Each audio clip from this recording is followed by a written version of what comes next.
Salam, kenapa anjing itu haram ya? Beginilah guru daripada guru gembul. Dari Google Pak Gembul, kenapa anjing itu disebut najis di dalam Islam? Padahal kan anjing itu faedahnya luar biasa, bisa untuk berburu, bisa untuk menjaga ternak, bisa untuk menjaga rumah, bisa untuk mendeteksi tumor, kanker, dan lain sebagainya. Dan sekarang polisi-polisi menggunakannya untuk melacak narkoba atau bahkan untuk menyerang penjahat dan sebagainya. Di sisi yang lain, anjing juga sangat baik, sangat setia, penurut terhadap manusia, bisa diajak komunikasi, bisa diajak kompromi, dan rasa sayangnya juga terlihat jelas terhadap para pemiliknya. Kenapa juga anjing dikatain najis seperti itu? Nah, sekarang kita masuk ke tradisi Islamnya. Hampir semua orang-orang Timur Tengah pada waktu itu memelihara anjing. Dan karena itu, anjing itu tidak pernah dianggap sebagai sesuatu yang buruk atau sesuatu yang jahat. Misal, saya mohon maaf ya, buyutnya Nabi Muhammad itu namanya anjing. Namanya Kilab. Nama aslinya itu Hakim bin Murrah gitu ya. Tapi karena dia sangat sayang dengan anjing dan selalu berburu dengan anjing, maka dia disebut sama teman-temannya itu anjing bin Murrah. Kilab bin Murrah. Dan nggak ada apa-apa ketika dia punya anak, anaknya dipanggil anak anjing, hey Ibnu Kurab gitu, Ibnu Kilab gitu. Ya nggak apa-apa, biasa aja. Beda sama anak orang zaman sekarang, misalkan di barat ya son of a bitch gitu, itu dianggap sebagai makian atau hinaan. Di Arab di zaman dulu itu biasa-biasa aja, bahkan ada kabilah, ada klan suku yang namanya klan anjing. Dan biasa-biasa aja. Pas Nabi lahir, Nabi ada, itu Nabi juga tidak mengganti nama kabilah itu. Itulah makanya di Arab Saudi dulu ya, di Masjidil Haram pernah kejepret ada anjing berkeliaran di Masjidil Haram gitu, muter-muter di situ. Ketemu sama polisi askar, polisi syariah di Saudi itu ya biasa-biasa aja, dibiarin aja. Ya mungkin belakangan diusir gitu, dibawa dituntun pulang gitu, tapi nggak ditendang-tendang. Kan kalau di Indonesia gitu ya, ada orang skizofrenia masuk masjid kemudian sambil bawa anjing, itu dianggap langsung dituntut penistaan agama.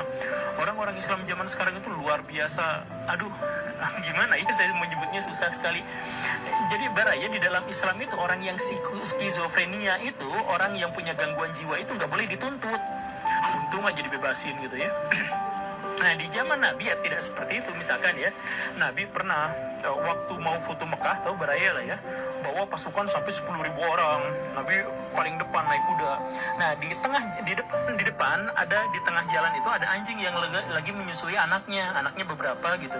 Si anjing itu mau pergi karena jalannya mau dilalui oleh pasukan yang sangat besar itu, tapi kan lagi ngenenan anaknya dan anaknya nolak gitu, jadi susah si anjingnya hanya bisa menggonggong doang, wuk wuk wuk wuk gitu ya.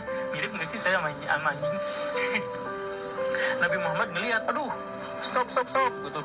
Woi sahabat, siapa? Woi sahabat, maju ke depan, parkirin. Akhirnya si sahabat itu jadi tukang parkir, prit, maju ini. Nah, di belakangnya si anjing, ini di depan. Jadi si rombongan pasukan Nabi yang jumlahnya banyak itu harus mengitar sedikit gitu, biar si anjingnya tidak terganggu, biar tetap menyusui anaknya dengan khusyuk gitu. Nah, dalam konteks itu bisa kelihatan banget bahwa dalam Islam anjing itu sangat dihormati, bahwa pasukan yang besar itu pun harus mengalah demi seekor anjing. Kalau baraya misalkan ketemu, ada sebuah riwayat yang sahih, diketahui bahwa ada seorang perempuan, dia penzina, PSK, tapi suatu kali dia melihat ada anjing yang sangat kehausan. PSK itu kemudian memberi minum anjing itu karena kasihan, maka Allah mengampuni seluruh dosanya. Versi yang kedua atau riwayat yang kedua mungkin ya, Bukhari, Muslim, sama-sama dari Abu Hurairah. Ada seorang penggembara kehausan banget di tengah gurun, dia nyasar, tapi gara-gara naluri dia sudah bertahun-tahun hidup di gurun, dia tahu, aduh, nemu sumur nih. Akhirnya dia telusur, beneran nemu sumur, tapi nggak ada timbanya. Akhirnya saking hausnya dia turun ke sumur, minum air, segar. Dia naik lagi, udah susah payah naik sumur gitu ya. Pas udah sampai ke atas, dia melihat ada anjing yang sedemikian kehausan sampai menjilat-jilat pasir di dekat sumur. Kan pasir di dekat sumur itu ada basah-basah sedikit, dijilatin sama anjing saking laparnya. Orang ini iba, kasihan, aduh, padahal udah capek ya naik turun sumur, bayangin aja baraya. Akhirnya dia turun lagi, sepatu buatnya dilepas, sepatu Arab gitu ya, buat dilepas, kemudian isi air, minum, dia gigit, kemudian naik lagi, udah sampai di atas, diberikan ke si anjing itu biar si anjingnya minum sampai puas. Nah, diriwayatkan disebutkan di situ bahwa Allah berterima kasih padanya dan mengampuni seluruh dosanya. Baraya begini ya, di dalam Islam itu kadang-kadang ada perbuatan yang diiming-iminginya dengan pahala.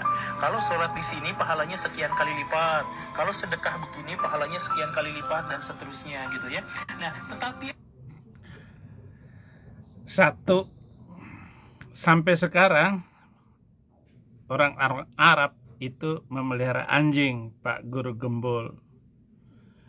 Hanya Muslim Indonesia ini yang kepo dan keterlaluan. Bahkan anjing itu najis dan dikatakan hewan buas. Padahal itu makanan paling enak itu, Guru Gembul. Ya. Dalam Islam dianggap bahwa beberapa hal karena hewan buas dan bertaring, termasuk di dalamnya itu kategori hewan yang memiliki taring, dan menyatakan semua hewan bertaring harus haram. Yang kedua, najis. Air liur anjing dianggap najis dalam Islam. Jika anjing minum dari wadah air, wadah tersebut harus dicuci 7 kali. Salah satunya dengan tanah. Ya, ditaruh pertama tanah dulu, baru kemudian air 7 kali, 6 kalinya. Risiko kesehatan katanya. Ini alasan. Dan Somad menjelaskan bahwa haram memelihara anjing. Ini bertentangan dengan Guru Gembul. Bahkan dalam video tadi, istri Nabi juga pernah sayang dengan anjing sehingga tawaf keliling Ka'bah dengan anjing. Wah, ini Guru Gembul di bagian ini paling menghina Islam. Karena menghina Nabi saya yang dulu dan menghina ajaran saya yang dulu. Ini tidak benar, Guru Gembul. Ya, mungkin saja mengkonsumsi daging anjing seperti potensi penularan virus. Tapi virus apa? Tapi yang jelas daging anjing itu vitamin A. Ya, sudah tahu. Vitamin A itu anjing gitu. Katanya ada mudarat dan mufsadatnya. Daging anjing dianggap memiliki banyak mufsadat, kerusakan dan mudarat, kerugian menurut ajaran Islam. Tapi tidak dijelaskan oleh ulama manapun begitu daging anjing itu membawa banyak kerugian. Yang jelas orang makan daging guk-guk itu potensi kekuatan libidonya naik. Laki-laki yang makan daging guguk itu akan panas badannya dan kuat barangnya itu. Itu sebabnya orang-orang Arab pegunungan itu memakan dagingnya itu. Dia makan guguk. Jadi anjing dianggap haram untuk dimakan, dan sebagian besar umat Islam juga menghidangkan